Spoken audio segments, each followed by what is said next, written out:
Shalom saudara sekalian, salam sejahtera dalam kasih Tuhan kita Yesus Kristus. Kebenaran hari ini berjudul pentingnya mengenali musuh. Setan merupakan kata yang tidak asing di telinga banyak orang, terutama orang beragama. Seiring dengan pembicaraan mengenai Allah, makhluk ini juga pasti disebut-sebut.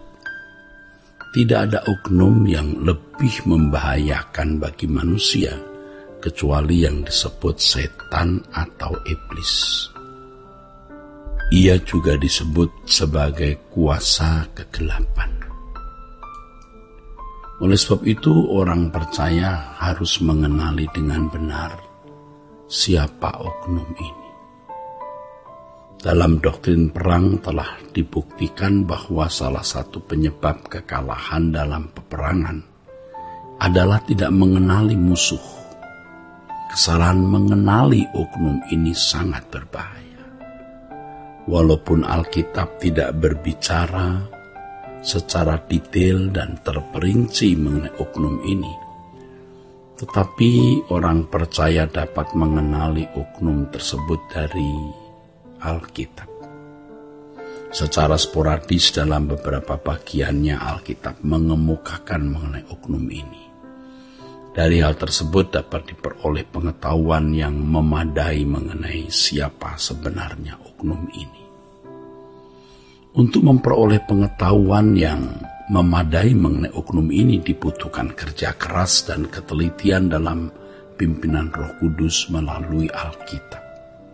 Tentu berdasarkan kaidah menafsir Alkitab dengan baik dalam hermeneutik dan eksegesis yang cermat. Selama ini landasan pemikiran mengenai asal-usul setan atau iblis tidak kokoh dan terkesan bias, tidak jelas dan tidak tegas. Banyak orang sering menyebut oknum ini, tetapi mereka tidak mengenali dengan benar siapa sebenarnya oknum tersebut. Banyak orang Kristen yang tidak mengerti dengan benar. Jadi selama ini banyak orang yang sebenarnya tidak mengenal dengan benar atau lengkap oknum ini.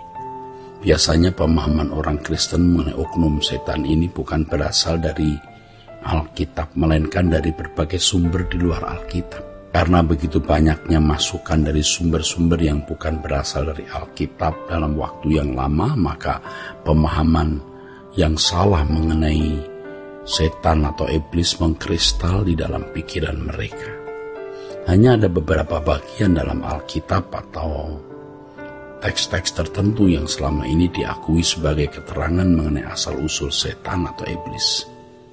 Itu pun dipandang masih tidak terlalu jelas, sehingga ada teolog-teolog yang menyangkal teks-teks tersebut sebagai dasar atau landasan asal-usul setan. Khususnya para teolog yang lebih menggunakan argumentasi pikiran semata-mata tanpa membuka diri terhadap pimpinan dari Allah untuk pencerahannya. Mereka tidak mengenali oknum setan ini dan cenderung menganggap tidak penting untuk mengenalinya. Mereka merumuskan ajaran atau doktrin hanya dengan akal pikiran mereka sendiri, berdasarkan apa yang mereka peroleh dari sekolah atau di seminari atau di STT. Karena rumusan mereka begitu argumentatif dan menurut mereka sesuai dengan kaidah hermeneutik dan eksegesis, maka mereka meyakini bahwa buah pikiran mereka berasal dari Roh Kudus. Padahal tidak sedikit pandangan teologi yang sebenarnya sudah terumus oleh hasil dari olah nalar saja dalam pengaruh kuasa gelap dalam pikiran duniawi.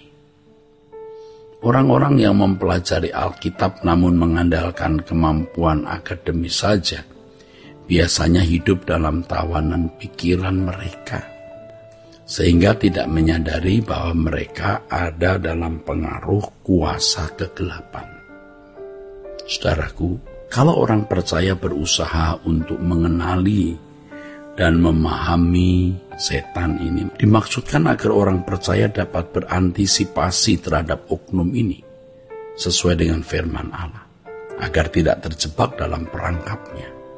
Dengan mengenali setan atau iblis secara benar, maka potensi untuk dapat mengalahkannya seperti Tuhan Yesus telah mengalahkannya. Jadi besar potensi kita untuk mengalahkannya seperti Yesus juga telah mengalahkannya. Mengenali musuh ini berarti mengenali cara bekerjanya dan target-target yang dibidiknya dalam hidup seseorang. Oleh sebab itu orang percaya harus cerdas mengenali oknum setan atau iblis ini dan memiliki kewaspadaan yang tinggi terhadapnya. Banyak orang berpikir bahwa belajar mengenal setan dianggap sebagai hal yang sia-sia. Mereka menganggap bahwa teologi Kristen tanpa pengajaran mengenai makhluk surgawi tidak akan terpengaruhi secara signifikan. Sebenarnya mereka juga setuju kalau doktrin mengenai makhluk-makhluk surgawi, khususnya mengenai setan atau angelologi, dihapus dari buku teologi Kristen karena dianggap tidak bersifat dogmatis, tetapi lebih bersifat mistis. Dan memang faktanya pada beberapa buku tebal sistematika teologi atau sistematika dogmatika, hal setan dan malaikat tidak memiliki tempat yang memadai, bahkan tidak dicantumkan sama sekali. Hal ini menunjukkan bahwa mereka menganggap pengajaran mengenai makhluk surgawi bukan hal yang penting untuk digali. Saudaraku, banyak orang Kristen melupakan pengajaran mengenai setan atau iblis. Mereka menganggap pengajaran mengenai setan atau iblis tidak membawa pertumbuhan iman. Mereka berpikir bahwa mengenal setan atau iblis atau tidak mengenalinya sama saja. Mereka berpikir bahwa mempelajari keberadaan oknum setan atau iblis tidak menambah iman, dan jika tidak pun maka hal itu juga tidak mengurangi iman. Padahal, saudaraku, iman Kristiani harus dibangun secara komprehensif dari semua kebenaran yang termuat di dalam Alkitab, termasuk oknum ini, termasuk setan. Jadi kita ini, saudaraku, harus mengenali dan memahami mengenai setan atau iblis, agar kita bisa berantisipasi. Kita tahu bagaimana cara menghadapi oknum ini. Kita bisa mengenali tipu muslihat dan kelicikannya dalam usaha menjatuhkan kehidupan orang percaya. Kita harus menang melawan oknum ini.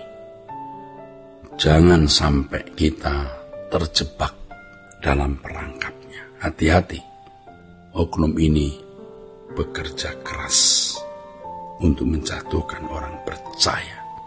Kiranya kebenaran ini memberkati kita sekalian. Sola Gracia.